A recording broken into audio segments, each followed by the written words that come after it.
Hola, c'est Clara, j'espère que vous allez bien. Aujourd'hui on se retrouve pour une toute nouvelle vidéo que j'ai hâte de vous faire puisqu'aujourd'hui c'est le résultat de mes spécialités. Je suis en terminale générale avec comme spécialité cinéma et littérature espagnole et aujourd'hui on a enfin nos résultats. Écoutez, je suis très stressée, on va voir si le site ne bug pas trop et puis c'est parti.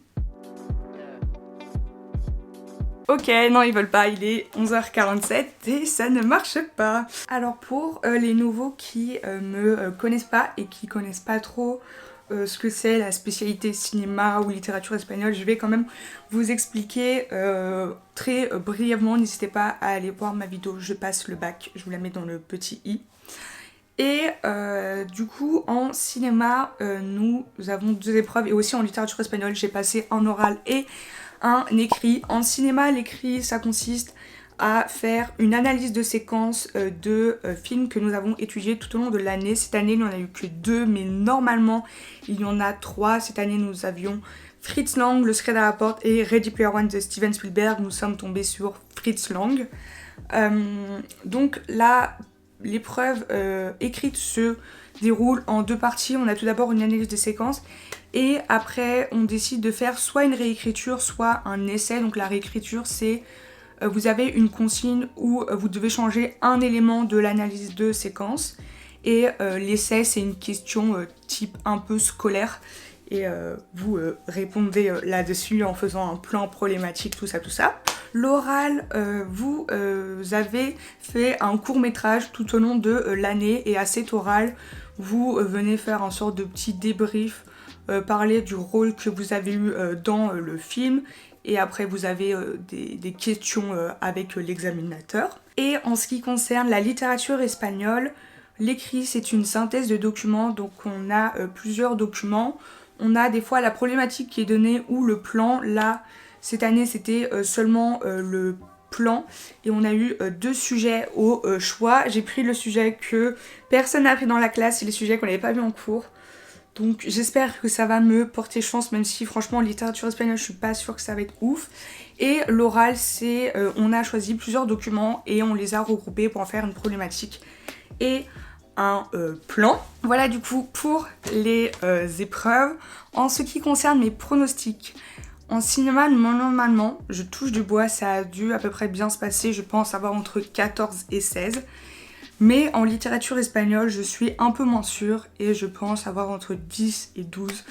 Donc on verra bien le résultat. Dans 2 minutes, si les résultats, c'est trop long, c'est horrible de faire autant attendre. Surtout que les résultats sont à midi et on paraît combien que ça va saturer, mais sauf que tant que je n'avais pas mes résultats, je n'arriverai pas à manger, c'est sûr et certain. Aïe aïe aïe, il est 59. Il est midi, faut vite que j'y aille. Oh, j'ai trop peur. Oh, j'ai eu 16 en cinéma et j'ai eu 13 en littérature espagnole. Oh my god. Ah, je suis trop contente. Et c'est ce que je... Oh, non. En cinéma, je voulais 16. Je suis trop fière de moi. Et les gars, je suis trop fière de moi. Trop cool. On se retrouve, on est quelques jours plus tard et j'ai eu le détail de toutes mes notes grâce aux copies dématérialisées. Je voulais revenir donc aussi parce que je vous ai un peu quitté brutalement, j'étais un peu dans... Voilà. Alors en ce qui concerne l'écrit, en cinéma j'ai eu 15, donc c'est un peu la note à laquelle je m'attendais et dans mon appréciation, le reproche entre guillemets que l'examinateur m'a fait, je m'y attendais un peu parce que moi-même dans mon analyse je m'en rendais compte et l'essai m'a dit que si c'était un peu plus approfondi c'était encore mieux. Et pour l'espagnol, ça a été un peu une catastrophe au niveau de la traduction, niveau A2, c'est même pas ce qu'on a au collège je crois. Donc j'ai eu un peu honte, mais après il m'a dit que j'avais eu un niveau B1, donc c'est un peu ce à quoi je m'attendais et puis je pense pas vraiment qu'une épreuve reflète mon niveau en espagnol parce que c'est vraiment un truc hyper centré et ciblé. Et j'ai eu la note de 12. Vraiment c'est ce à quoi je m'attendais, pas de surprise, c'est limite Je pensais avoir entre 10 et 12 et j'ai eu le maximum, donc c'est trop cool. Ça peut paraître des notes qui sont pas très élevées, mais en cinéma ça reste quand même une très bonne note. Et en espagnol je m'y attendais vraiment parce que je savais que ce que j'avais fait c'était pas incroyable. Et maintenant pour l'oral en espagnol, j'ai donc eu 14. C'est pas une note folle à l'oral, je vous avoue. Mais je m'y attendais un peu parce que l'examinatrice m'a dit en fait tu parles de la culture officielle et des femmes, donc c'était une question, mais je sais qu'en fait dans sa réponse elle voulait dire bah fallait pas le faire, donc je pense que c'est ce qui vaut un peu le fait que ma note soit pas très élevée. Et en cinéma j'ai eu 17, donc ça c'est plutôt cool, même si c'est vrai que je m'attendais à cette note, peut-être voire 18, mais c'est déjà très bien. En tout cas j'espère que vous avez eu des bonnes notes et que vous êtes fiers de vous, parce que c'est vraiment le principal. Et dites-vous que rien n'est encore joué, vous avez encore la philo et le grand oral pour vous rattraper, et même le contrôle continu du deuxième semestre, donc vraiment ne lâchez pas et gardez en tête vos efforts. Ça veut rien dire je crois, mais ne lâchez pas les armes. Si je pouvais vous donner 2-3 conseils, mais n'hésitez vraiment pas à aller voir ma vidéo Je passe le bac, parce que c'est beaucoup plus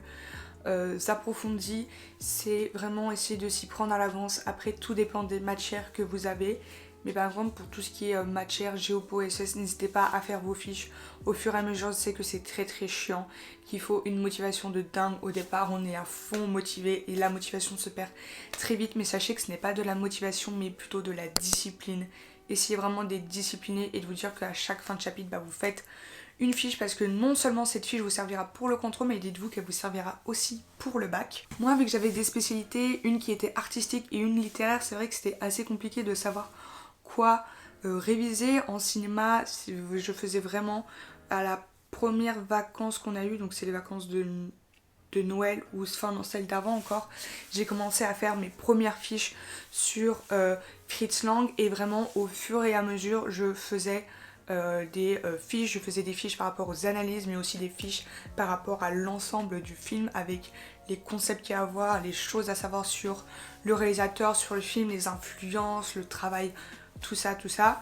Et pour l'espagnol, le plus important je pense c'est de vous faire un petit répertoire de vocabulaire. Ça vous sauvera beaucoup, parce que c'est ce qui fait que votre langue va être enrichissante et le plus haut dans le niveau attendu. Donc soit vous faites un répertoire comme moi, soit vous faites aussi après un Quizlet comme j'avais fait, comme ça vous vous entraînez tout le temps à avoir du vocabulaire, et c'est super important parce que aussi en fait ça va s'imprégner à force de le réviser.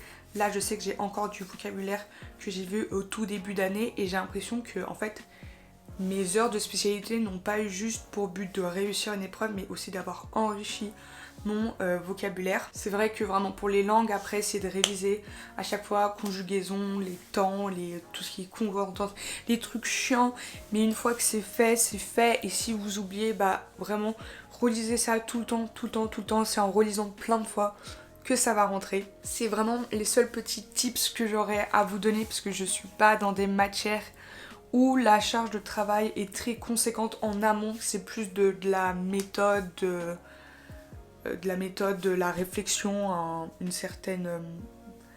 comment dire, c'est en fait avoir eu l'habitude de le faire, c'est un peu un sorte de mécanisme. Donc voilà, j'espère en tout cas que cette petite vidéo réaction vous aura plu, et puis de toute façon je vais vous emmener aussi passer le reste de mes épreuves. Clara passe le bac ne s'arrête pas ici. Je suis actuellement en train de vous filmer un vlog pour mon bac blanc de philo, donc n'hésitez pas à vous abonner à la chaîne, à activer la cloche de notification et à me rejoindre sur mes réseaux sociaux qui sont dans la barre d'infos.